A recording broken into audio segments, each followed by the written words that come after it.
ഇന്ത്യയെ നടുക്കിയ പഹൽഗാം ഭീകരാക്രമണത്തിൽ പ്രതികരണവുമായി American president Donald Trump. Francis മാർപ്പാപ്പയുടെ സംസ്കാര ചടങ്ങിൽ പങ്കെടുക്കാൻ റോമിലേക്കുള്ള യാത്രാമധ്യേയായിരുന്നു ട്രംപിന്റെ പ്രതികരണം. ഭീകരാക്രമണത്തിന് ശേഷം ഇന്ത്യ പാകിസ്ഥാൻ ബന്ധം വഷളായത് മാധ്യമപ്രവർത്തകർ പരാമർശിച്ചപ്പോഴായിരുന്നു അദ്ദേഹം മറുപടി പറഞ്ഞത്.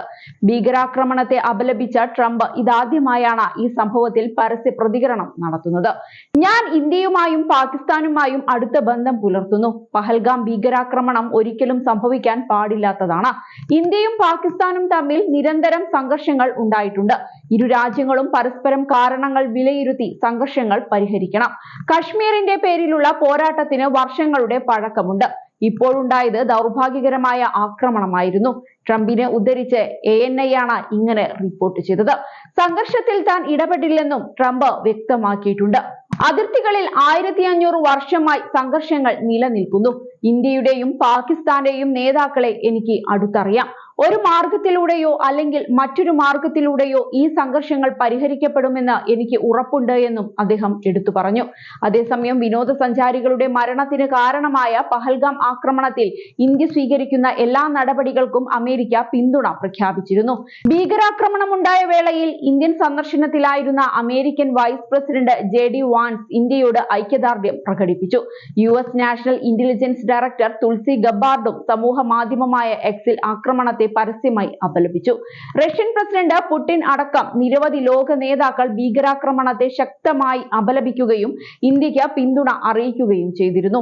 ആക്രമണം ആസൂത്രണം ചെയ്തവരെയും അത് നടപ്പാക്കിയവരെയും നിയമത്തിന് മുന്നിൽ എത്തിക്കണമെന്നും അവർക്ക് കടുത്ത ശിക്ഷ നൽകണമെന്നുമാണ് പുടിൻ പ്രധാനമന്ത്രി നരേന്ദ്രമോദിയെ ഫോണിൽ വിളിച്ചുകൊണ്ട് പറഞ്ഞത്. ഏപ്രിൽ 22-നാണ് രാജ്യത്തെ നടുക്കിയ ജമ്മു കശ്മീർ ഭീകരാക്രമണം ഉണ്ടായത്.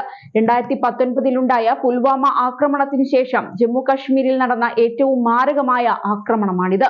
ആക്രമണത്തിൽ 26 ജീവനുകളാണ് പൊലിഞ്ഞത്. കൂടുതലും വിനോദസഞ്ചാരികളാണ് കൊല്ലപ്പെട്ടത്.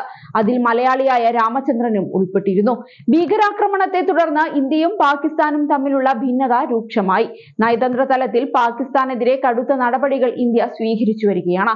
സിന്ധു നദീജല കരാർ താൽക്കാലികമായി മരവിപ്പിച്ചും ഇന്ത്യയിലുള്ള എല്ലാ പാകിസ്ഥാൻ പൗരന്മാരെയും പുറത്താക്കിയും പ്രതികാര നടപടികൾ തുടരുകയാണ്. പഹൽഗാം ഭീകരാക്രമണത്തിനു ശേഷം അതിർത്തികളിലും സംഘർഷം രൂക്ഷമായി. ഇന്ത്യൻ സൈന്യത്തിനെതിരെ പാകിസ്ഥാൻ സൈന്യം പ്രകോപനം സൃഷ്ടിക്കുന്നത് സംഘർഷ സാധ്യത വർദ്ധിപ്പിക്കുന്നുണ്ട്. സംഘർഷത്തിന്റെ പശ്ചാത്തലത്തിൽ പാകിസ്ഥാനിൽ താമസിക്കുന്ന ഇന്ത്യൻ പൗരന്മാരോട് അടിയന്തരമായി നാട്ടിലേക്ക് മടങ്ങാനും കേന്ദ്ര സർക്കാർ ഉത്തരവിട്ടിട്ടുണ്ട്.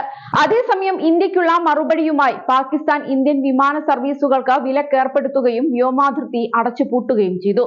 സിന്ധു നദീജല കരാർ ഇന്ത്യ താൽക്കാലികമായി നിർത്തിവെച്ചതിനെ പാകിസ്ഥാൻ അപലപിക്കുകയും ചെയ്തു. പഹൽഗാം ഭീകരാക്രമണത്തിന് പിന്നിൽ പ്രവർത്തിച്ചവരെയും അവരെ പിന്തുണയ്ക്കുന്നവരെയും തിരിച്ചറിഞ്ഞ് അവർ സങ്കല്പിക്കുന്നതിന് അപ്പുറമുള്ള ശിക്ഷ നൽകുമെന്ന് പ്രധാനമന്ത്രി നരേന്ദ്രമോദി രാജ്യത്തിന് ഉറപ്പു നൽകിയിരുന്നു. ആക്രമണത്തിന്റെ പശ്ചാത്തലത്തിൽ പാകിസ്ഥാനെതിരെ രാജ്യത്ത് വ്യാപകമായ പ്രതിഷേധമാണ് ഉയരുന്നത്. പാകിസ്ഥാനെതിരെ സ്വീകരിക്കുന്ന എല്ലാ നടപടികൾക്കും കോൺഗ്രസും പിന്തുണ വാഗ്ദാനം ചെയ്തിട്ടുണ്ട്.